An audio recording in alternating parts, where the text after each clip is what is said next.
बिस्मिल्लाहिर्रहमानिर्रहीम अस्सलामु अलैकुम रहमतुल्लाह। सुहेल आफरीदी एक तरफ तो पूरे पाकिस्तान के अंदर इमरान खान के मिशन को लेकर आगे बढ़े हैं और भरपूर अंदाज में कैंपेन कर रहे हैं। भरपूर अंदाज में पंजाब का दौरा, सिंध का दौरा, फिर उसके बाद आगे बलूचिस्तान का, फिर आज़ाद कश्मीर, गिलगित बल्तिस्तान का, ये तमाम चीज़ें शामिल हैं। साथ ही उन्होंने अपनी केपी असम्बली को एक और अहम तरीन ऑर्डर दिया, इंस्ट्रक्शन दी, और उन्होंने इस हवाले से इंस्ट्रक्शन दी कि खैबर पख्तूनख्वा की जो सिक्योरिटी की सूरत हाल है, सिक्योरिटी की, मिलिट्री ऑपरेशन की, वहाँ पर मामलात की, अमन व अमान के मतलब, वहाँ जो कोर कमांडर है पेशावर का, उसको बुलाया जाए के पी असम्बली के अंदर, और बुला के वहाँ पर पूछा जाए कि बताएं आपके आगे के लाएअमल क्या है, आगे की हिकमत अमली क्या है, आगे का प्लान क्या है खैबर पख्तूनख्वा की अमन व अमान के सूरत हाल को लेकर, और ये हमें आप टॉप मिलिट्री कमांड से पूछ कर बताएं कि आपने करना क्या है, और हमें इस हवाले से ब्रीफिंग दी जाए। ये अब बाकायदा तौर पर बहुत बड़ा एक ख़त के पी असम्बली की जानिब से पेशावर के कोर कमांडर को लिखा गया है, भेजा गया है, जो कि इस वक्त मीडिया के अंदर पब्लिक हो चुका है, पूरी दुनिया के सामने आ चुका है कि के पी असम्बली को बाकायदा तौर पर एक कोट किया जा रहा है, और उसके अंदर ये बताया जा रहा है कि कोर कमांडर पेशावर को बुला लिया गया कि आप आए और ब्रीफिंग दें। मामला क्या, देखें, ये मामला बहुत ही सेंसिटिव है, बहुत ही हसास किस्म का है, और इसके अंदर जो अभी डेवलपमेंट हुई है, ये बहुत बड़ी डेवलपमेंट है, ये कोई छोटी डेवलपमेंट नहीं है, ये अपने आप के अंदर एक बहुत बड़ी डेवलपमेंट है, जिसके 2-3 आगे नताइज या इम्पैक्ट सामने आएंगे। 2-3 पहले तो आप इसकी बैकग्राउंड को समझें कि केपी असम्बली या खैबर पख्तूनख्वा की असम्बली को क्यों ज़रूरत पड़ी, जो सबसे बड़ा सवाल है, बहुत बड़ा सवाल। आप ज़रा इमेजिन करें कि DGISPR की जानिब से प्रेस कॉन्फ्रेंस की जाती है, अब उसमें जो बात की जाती है दहशतगर्दों के मुतालिक, और कहा जाता है कि पंजाब के अंदर भी कोई मसला नहीं, पंजाब भी सपोर्ट करता है, और पंजाब के ऊपर जो है किसी किस्म का हमला नहीं होता, या पंजाब इसका विक्टिम है, या फिर सिंध के मुतालिक बात की जाती है कि सिंध भी सपोर्ट करता है हमारे मौक़िफ़ को, इसी तरह से बलूचिस्तान, और कहते हैं कि ये CM KP के ऊपर हमला क्यों नहीं होता, CM KP के दहशतगर्दों के साथ कोई ताल्लुकात हैं या मामलात हैं। एक ये बात। दूसरी बात ये कि खैबर पख्तूनख्वा की जो सिक्योरिटी है, खैबर पख्तूनख्वा की जो अमन व अमान की सूरत हाल है, वो ऐसी बन चुकी है कि अब बिल्कुल फ़ाइनल स्टेज आ गई है, अब बिल्कुल एक फ़ाइनल फेज़ आ गया है कि आपने खैबर पख्तूनख्वा के अंदर ऑपरेशन करना है, या आपने आगे इसी तरीके से इंटेलिजेंस बेस्ड, या आपने एक फुल फ्लेज ऑपरेशन लॉन्च करना है। ये 2 ऑप्शन हैं, और इसका मतलब आपको पता है हमेशा इस्टेब्लिशमेंट KP गवर्नमेंट में एक इख्तलाफात तो रहते हैं, इनके आपस में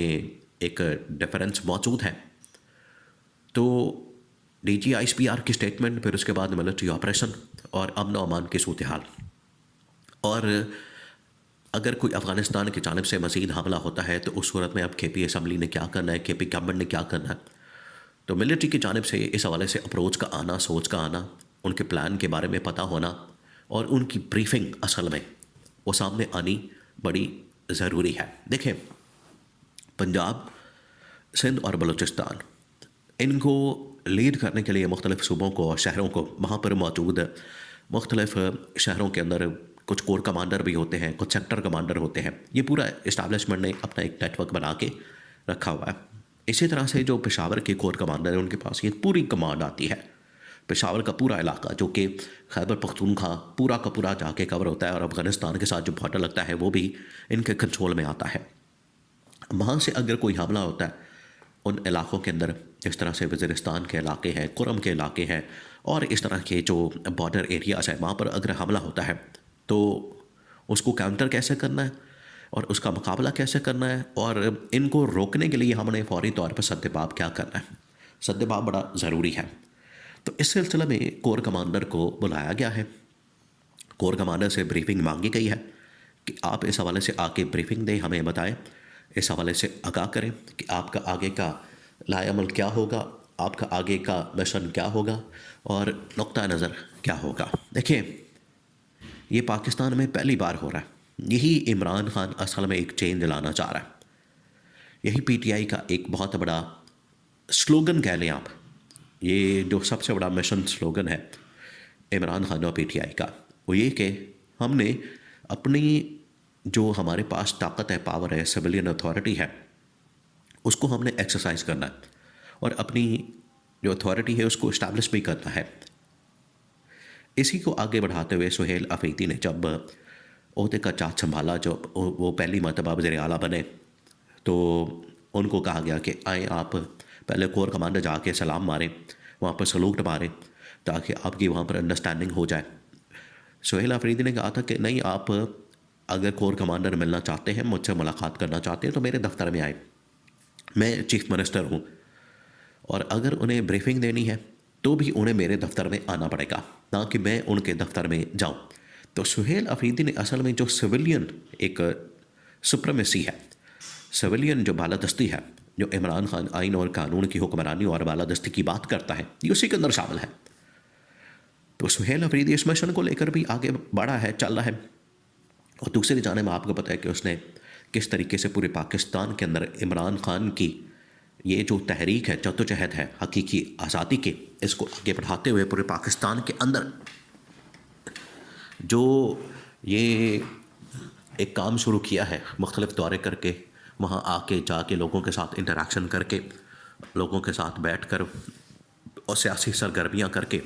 इसने तो सुहेल अफरीदी की धाक बैठाती है। और सुहेल अफरीदी को एक ना सिर्फ ताकतवर वज़ीर आला के तौर पर सामने आया है, बल्कि एक ताकतवर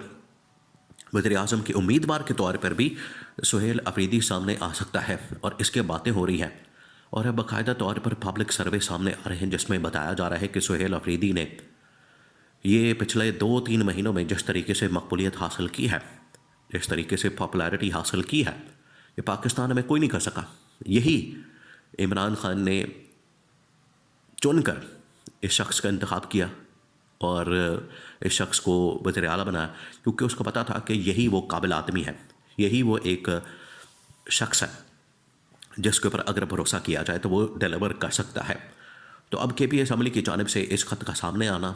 कोर कमांडर पेशावर को KPA असम्बली के अंदर बुलाना, अमन अमान की सूरत हाल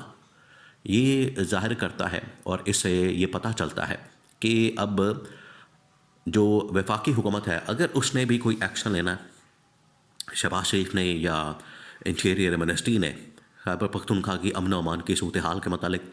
तो इन्हें पहले सुहेल अफरीदी को बाकायदा तौर पर एतमाद में लेना पड़ेगा। ये नहीं हो सकता बग़ैर इजाज़त या परमिशन या बग़ैर एतमाद में लिए ये अपनी मन मर्जी, अपनी मंशा के मुताबिक जो इनके दिल में आता है वो करते फिरें। ये अब रास्ता सुहेल अफरीदी ने मुकम्मल तौर पर बंद कर दिया है। और यही इमरान खान का मिशन, यही इमरान खान की सोच, हकीकी आज़ादी की जो जद्दोजहद है, ये उसका मेन फीचर और एलिमेंट है।